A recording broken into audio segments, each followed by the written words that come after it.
Hi there, I'm Lauren Cawston Gregg and I work here at Cambridge Regional College as a chef lecturer. Today's demonstration is going to be potato fondants. As you can probably imagine, there is many different styles of doing a potato fondant, but also looking at it in a concept, different varieties, different ways of doing it, but also this is a nice quick way that I find quite nice, and my learners likes doing it as well.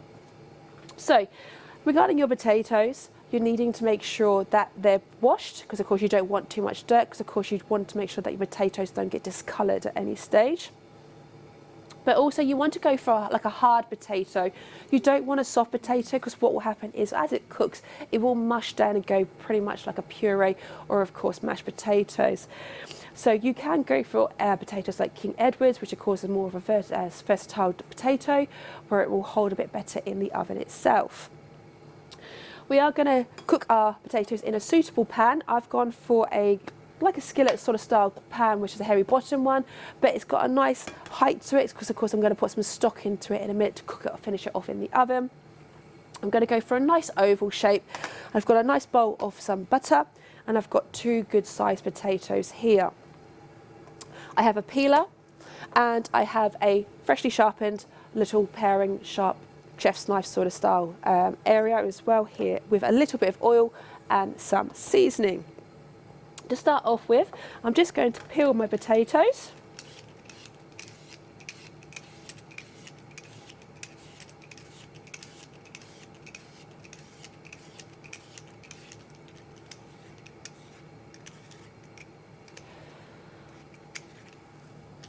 So then I have my 2 potatoes.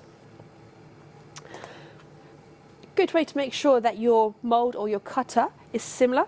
You just go like that, make sure they're all good sizes, so of course you don't get any irregularities. Be mindful that you want everything to be similar sizes, so when you do place them into the oven, they all cook at the same time. That's a good thing to always remember, consistency, so that the cooking times are all equal. I'm just going to trim off the bottom bit like this one first, and then the same for this one. This just gives the potato a bit of stability, and it doesn't wobble so much. Now, please be very careful when you go to do this. You're just going to place it ever so slightly over the top, and you're going to push down.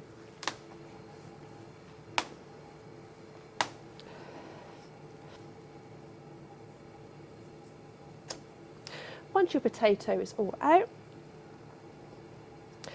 with the excess potato, don't feel like you're wasting it, okay? So what I usually do with mine is I'll place my potato into some cold water, and I will utilise this maybe tomorrow or the next day for making mashed potato. And when it comes down to my peels, because they're of course nice and clean, most commonly I'd actually just pop these into a little bit of potato flour or normal flour, depending on yourself, but potato flour would be the best one. And I'll actually put them in the deep fat fryer and just have some potato crisps. So try and utilise rather than waste as much as you possibly can. And I'm just going to cut through the other big potato again.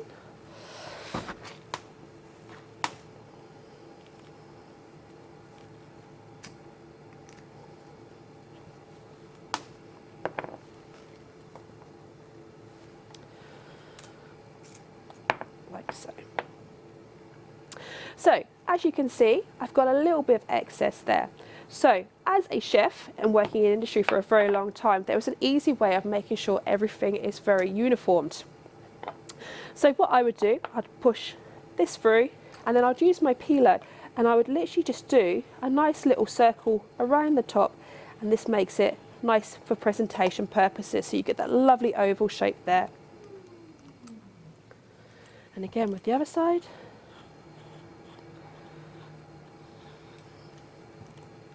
So it's nice and neat,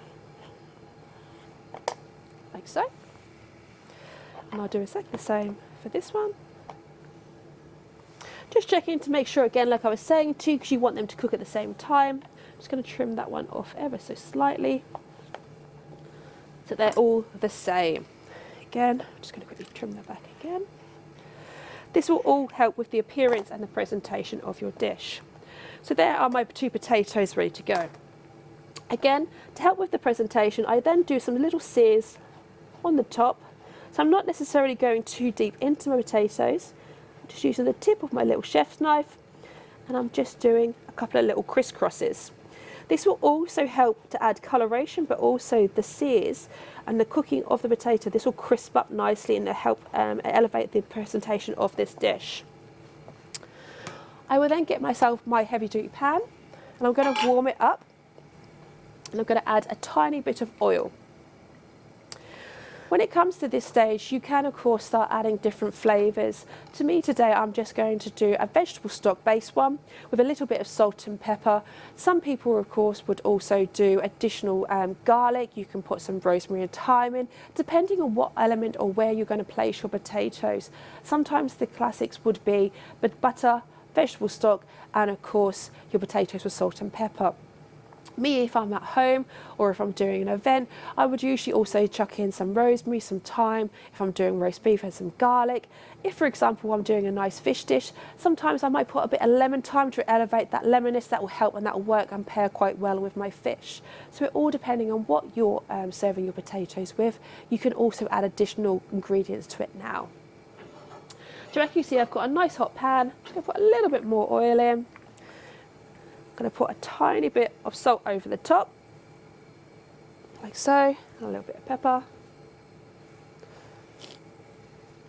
And then being very careful, I'm going to place my presentation with my Caesar on the top like so, and I'm going to get a nice crisp coloration.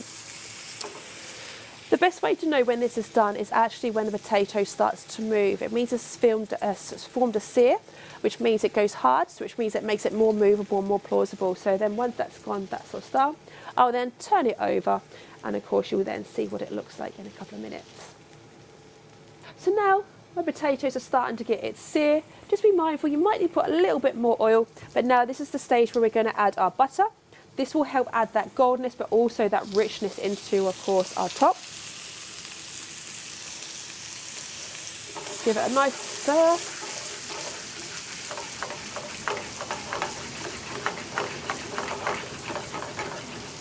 It's nice and frothy, which means it's going to get that lovely caramelisation. That's also going to enhance the burntness of the butter itself. So that will also go into the potato. So all of these extra flavours are going to start now adding flavour to your potato. We're now going to flip them over, and you'll see a lovely golden caramelisation on the top, but also the sear marks on our potato as well. Our vegetable stock, and for this we're just going to add it until it goes 2/3 full, so that the potato, so it doesn't go right to the top of the potato, it just goes 2/3. Like I was saying to you before, you can add your herbs and of course your garlic at this stage, and this will also enhance the flavour whilst it's cooking. This will take about 10 to 15 minutes maximum in the oven, depending on the size of course, your potatoes, and this would be normally done at 180 to 200 degrees.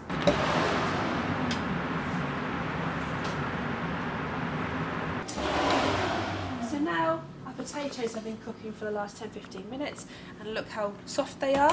And a good way to test, of course, is just give it a little poke, or you can get a little knife and just place it into the middle to make sure it goes thoroughly through.